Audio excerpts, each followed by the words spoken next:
প্রায় 1.5 মাস পর মাকে দেখলাম। হ্যালো বন্ধুরা, তোমাদের জন্য নিয়ে এলাম নতুন আরও একটা ভ্লগ। তো গত 22শে এপ্রিল আমি গেছিলাম মাকে আনতে কৃষ্ণনগরে। তোমরা জানো যে আমি এখন ব্যারাকপুরে আছি দিদির বাড়ি।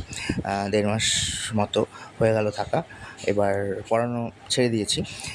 তো এবার ব্যারাকপুরেই আছি। এবার মা ছিল বাড়িতে, মা এসছে গত 22শে এপ্রিল জলঙ্গি থেকে কৃষ্ণনগর অবধি মা একাই এসছে। তার কারণ আমি কৃষ্ণনগর থেকে মাকে নিয়ে এসেছি। এটা হচ্ছে আসার সময়।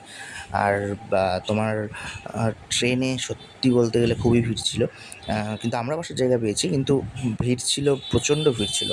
আর এত গরম, মানে ভীষণ গরম। দেখতেই পাচ্ছ যে কত ভিড়, মানে বসে আছে প্লাস কত কেউ দাঁড়িয়ে আছে যারা বসার জায়গা পায়নি। মানে কৃষ্ণনগর লোকালে এসেছিলাম, কৃষ্ণনগর লোকালে ভিড় হয়ই।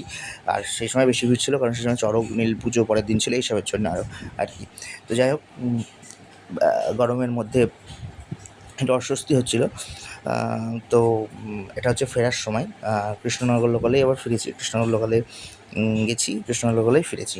তো এবার এটা হচ্ছে ফেরার সময়, তখন দুপুর 2টো বাজে আর কি। তারপর স্টেশন থেকে নেমে, ব্যারাকপুর স্টেশন থেকে নেমে টোটো করে মাকে, এই যে মা বলছে গরমে অবস্থা খারাপ আর ভিডিও করিস না বা আমাকে দেখাস না। তো এটাই হচ্ছে ব্যাপার। তাও একটু মাকে দেখালাম, কারণ মাকেই তো আনতে গেছিলাম। তো এরপর মানে টোটো করে তারপর দিদির বাড়ি পৌঁছে গেলাম, দিয়ে ফ্রেশ হয়ে খাওয়া দাওয়া করলাম। তো এটা হচ্ছে ভ্লগ। কেমন লাগলো জানিও, আর সবাই সুস্থ থেকো, ভালো থেকো, টাটা।